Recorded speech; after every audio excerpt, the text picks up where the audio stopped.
Okay, think about this for a second. A dog's bark or a university logo on a sweatshirt. Pretty everyday things, right? Right. Seems ordinary.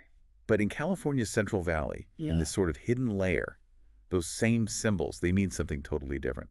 Territory, loyalty, a whole history we're going to unpack. Yeah, today we're diving into the Fresno Bulldogs. They're a major criminal street gang and prison gang too, based right there in the 559 area code. Mm-hmm.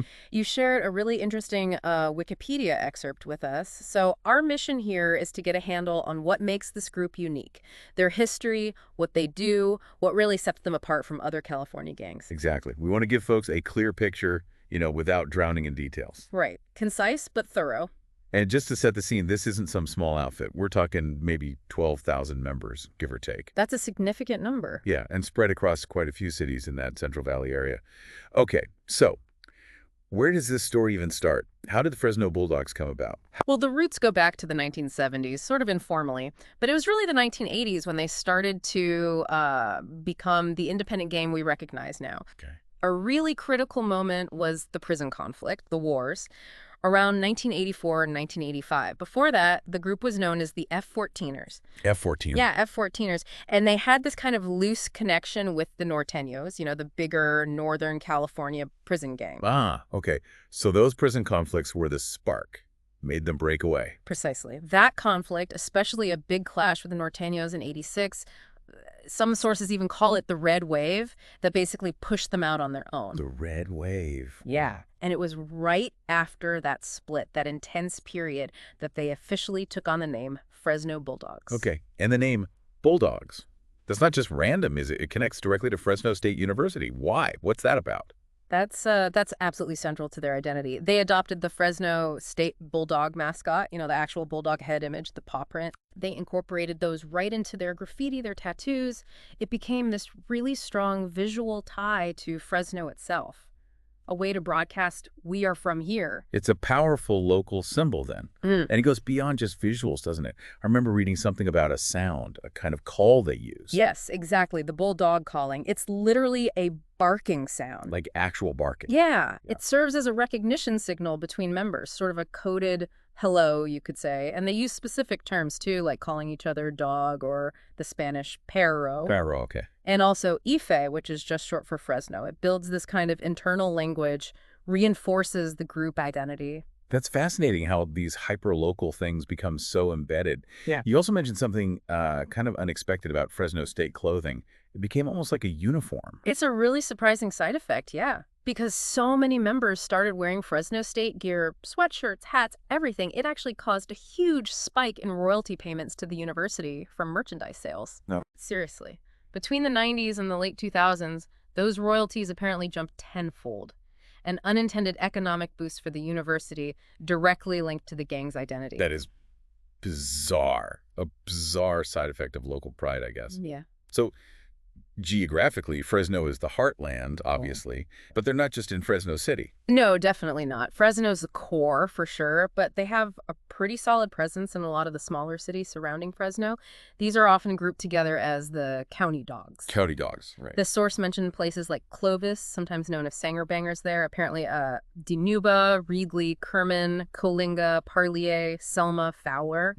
Their influence spreads out. So quite a reach in the county. And within Fresno itself, it's not monolithic, is it? It's broken down further. Exactly. It's organized into sets. Think of them like chapters or crews, mostly based on specific neighborhoods or sides of town. Okay. You've got the East Side Bulldogs, ESF. That includes sets like Bond Street Bulldogs, Floridora Bulldogs, Sunny City Bulldogs, things like that.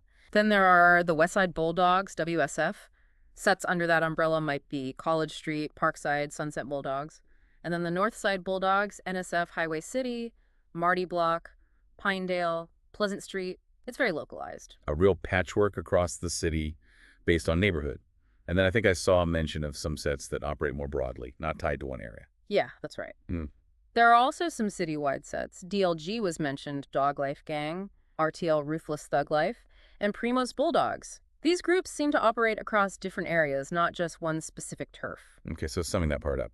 Large gang, deep Fresno roots, strong local symbols, barking calls. And this structure that's both localized in sets but also has some broader reach. Now, what really makes them stand out in the bigger picture of California gangs? You mentioned something key earlier. Their independence. That's probably the most striking thing. The Fresno Bulldogs are one of the very few major gangs in California that aren't affiliated with the big players. The Bloods, the Crips, the Serenos, or the Norteños. Right, the big four. Exactly. In a landscape where most gangs kind of fall under one of those umbrellas, the Bulldogs really stand apart. They operate on their own. That's huge. Yeah. In a system that's often about alliances, they've carved out their own space. Yeah. So if they're not aligned, who are they clashing with? Who are their main rivals? Well, being independent doesn't mean being peaceful, unfortunately. Their main rivals are listed as the Serenos, the Mexican mafia. Mm-hmm. The prison gang. Right. And also the Norteños, the group they originally split from, and their prison gang allies, Nuestra Familia. So they're basically in conflict with almost everyone else major. Pretty much. They have rivalries with both major Southern and Northern California factions, plus the powerful prison organizations that often influence street gangs. It puts them in a unique and often dangerous position. Okay. And given their size and history, I imagine their activities are, well, extensive. The source listed quite a few. Yeah, it's a grim list. The criminal activities mentioned include things like human trafficking, drug trafficking, identity theft, assault, regular theft, robbery, arms trafficking, extortion, murder, and rape. It's a wide range of serious crimes. A heavy impact on the community, clearly. And how do they fund all this? What's the main source of income? The primary revenue source, according to the material, seems to be street-level drug distribution, specifically marijuana, heroin, and methamphetamine. That's their economic engine. Right, and law enforcement in Fresno must be constantly dealing with this. I saw Operation Magic mentioned. What was that? Operation Magic, yeah. That was back in 2006, a big joint effort by the Fresno Police and the County Sheriff's Department, specifically targeting the Bulldogs. Did it work? Well, it resulted in a lot of arrests, thousands reportedly, so it definitely caused disruption. But the source also points out something important about the Bulldog structure. Their independence again. Yeah, and their decentralized nature. Because they don't have that single top-down leadership like some gangs, it's harder to dismantle the whole organization just by taking out a few key people. Ah, okay. Makes sense. So even though the Fresno PD made like over 2,400 felony arrests of Bulldog members and associates over time, the gang still maintains a really strong presence. It's like cutting heads off a hydra, almost. The Hydra, yeah, that's Yeah. a good analogy. And it's not just external conflict, is it? There's fighting within the Bulldogs, too. Yes, the information mentioned that as well. Conflicts do break out between the different Bulldog sets. Internal beefs, probably over turf or money, or just old neighborhood rivalries flaring up. Okay, let's shift focus a bit to inside the prison system. This seems like a major area of concern. The level of violence involving the Bulldogs behind bars sounds pretty intense. It really is. The Bulldogs, along with the Norteños and Serenos, are major drivers of gang violence within California prisons and also in the Fresno County Jail and even juvenile facilities. The data highlighted was pretty stark. Just between 2018 and 2019, the Bulldogs were reportedly involved in over 32 documented battles with other prison gangs. 32 fights in basically 2 years. That's a lot. It's an extremely high rate of conflict, yeah, and it points to a very volatile situation inside. And there was something about how correctional officers see them, something about peacemaking. Right. Many ciudadanos have apparently observed that Bulldog members seem particularly resistant to truces or de-escalation efforts with rivals. They don't want peace. It seems that way. They're often seen getting into fights, described sometimes as gladiator fights. It suggests this deeply ingrained culture of confrontation, especially in that prison setting. Wow. So a group that's not just violent, but actively resists efforts to stop the violence, their security status must reflect that. Absolutely. They're considered the highest security threat group within the Fresno County Jail, and they hold that top-tier threat status in several state prisons, too. Places like Corcoran, Pleasant Valley, Soledad, Valley State Prison are mentioned specifically. Big-name prisons. Yeah. And the source notes they've been involved in riots, both small and large scale, and all of those institutions just within the last 5 years or so.